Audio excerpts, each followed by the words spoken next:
Ray yang merasa mustahil untuk kabur dari penjara pun kembali masuk ke dalam ruang isolasinya dengan tampang putus asa. Where are we? Where are we? I don't know.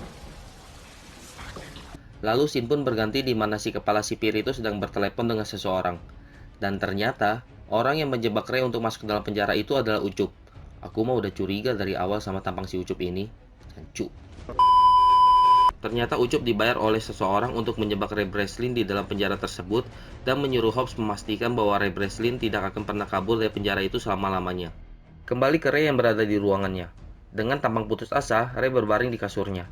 Kemudian Hobbs menyuruh Drake pergi menuju kamar Breslin untuk memukulinya terus-menerus agar Breslin tidak mempunyai tenaga untuk kabur meloloskan diri dari penjaranya.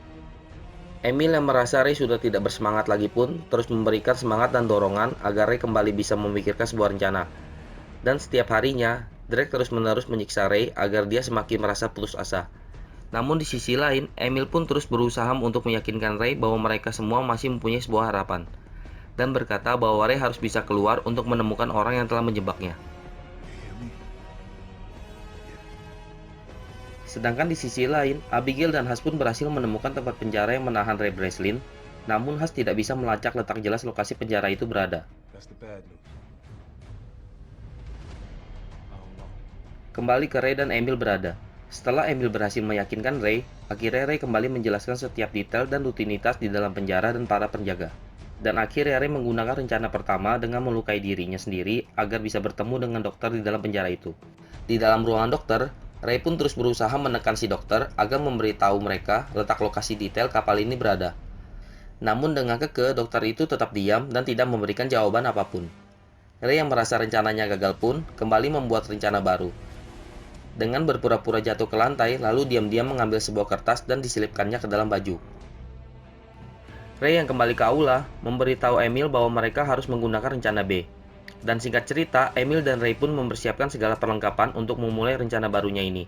Lalu Ray membuat sebuah alat pengukur derajat untuk mengetahui letak lokasi pasti kapal ini berlayar.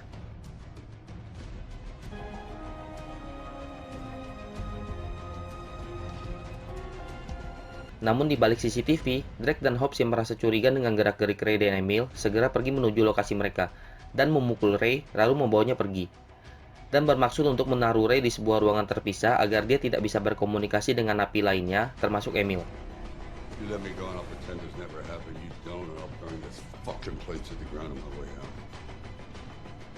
Singkat cerita, Ray dan Hobbs pun membuat sebuah perjanjian di mana Ray akan memberitahu semua rahasia yang Emil miliki.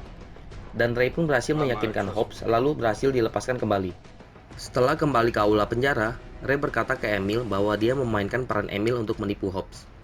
Dan Ray menyuruh Emil memberikan pengukur derajat tersebut ke Jefat dengan iming-imingan itu adalah tiket mereka agar bisa meloloskan diri, dan juga Ray merasa hanya Jefatlah satu-satunya orang yang bisa melakukan tugas ini.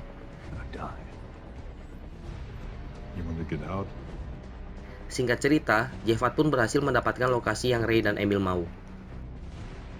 Setelah mendapatkan lokasi tempat mereka berada, Ray bertanya ke Emil, apakah ada orang yang bisa menjemput mereka pas hari perayaan mereka itu?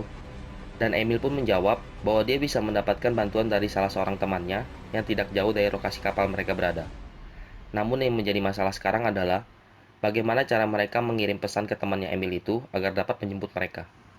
Akhirnya Ray memutuskan kembali bahwa salah satu cara agar pesan ini dapat terkirim adalah dengan bantuan si dokter penjara.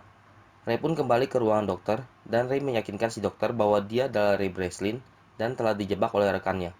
Sampai akhirnya, dokter itu pun memutuskan untuk membantu Ray Breslin mengirimkan sebuah pesan ke teman Emil.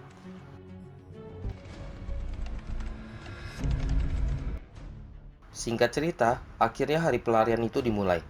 Jefat pun memulai tugasnya dengan mencari keributan dengan salah seorang pria besar di sana. Dan keributan pun dimulai di aula penjara itu.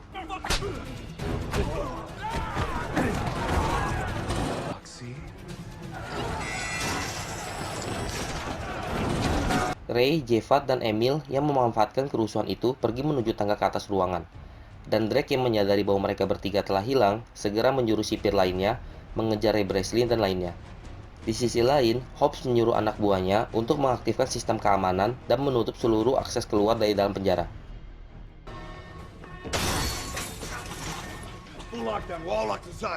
Ray yang menyadari mereka terjebak pun memilih ingin pergi sendirian ke ruang keamanan untuk mematikan sistem penguncian penjara.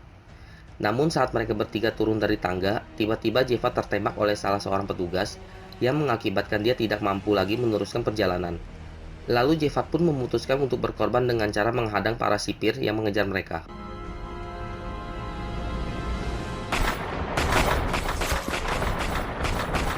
Di sisi lain, Drake berpapasan dengan Ray Breslin. Lalu di sana terjadilah pergelutan yang akhirnya dimenangkan oleh Ray Breslin.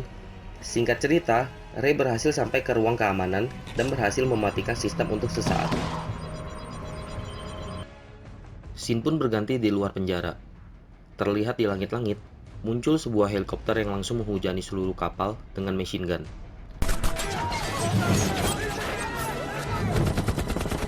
Dan akhirnya orang yang pertama kali keluar dari penjara itu adalah Amy Rothmeyer. Emil pun berlari menghampiri helikopter itu dan berkata bahwa mereka harus menunggu Ray sebentar lagi. Lalu kemudian, Emil mengambil sebuah machine gun dan mulai membantai seluruh sipir di atas kapal tersebut.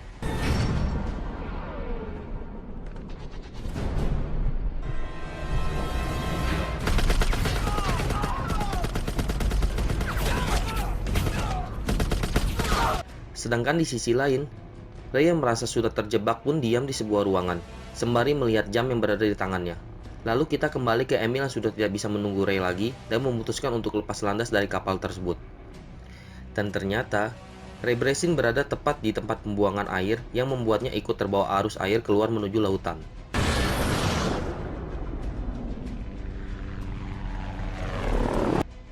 Emil yang melihat Ray muncul ke permukaan laut pun segera menghampirinya dan menurunkan sebuah tangga untuk Ray naiki. Namun tiba-tiba, Hobbs muncul, lalu adu tembak pun terjadi di sana. Dan Ray mengakhiri tembakan ke sekumpulan tangki minyak yang berada di sana, yang mengakibatkan kapal itu seketika meledak dan sekaligus menewaskan Hobbs si kepala sipir di tempat. Lalu Ray dan Emil pun pergi menuju daratan terdekat. Sesampainya mereka di daratan, Emil dijemput oleh seorang wanita dan beberapa pengawal.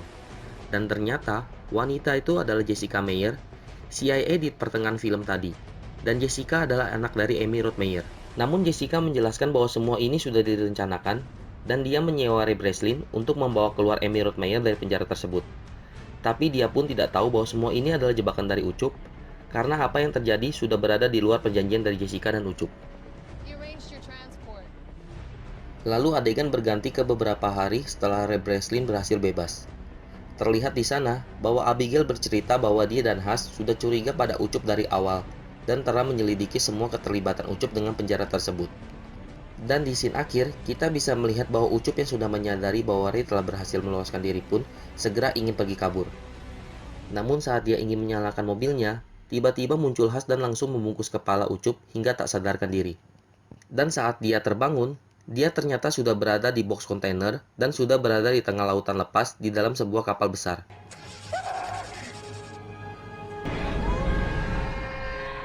Lalu akhirnya film pun tamat. Oke boy, pesan moral yang bisa kita ambil dari film satu ini adalah jangan pernah menyerah pada kondisi dan situasi apapun, sekalipun itu adalah kontrakan yang sedang nunggak. Karena jika kita mau berusaha, dan semuanya pasti bisa. Kerja. Dan satu hal lagi, jauhi teman seperti Ucup dan Cu. Dan jangan lupa buat kalian yang baru di sini, buat subscribe, like, lalu share ke teman-teman kalian. Biar channel ini makin berkembang, dan agar cepat dapat AdSense dan saya bisa makan enak. Saya Ani Kican pamit, see you again in the next video.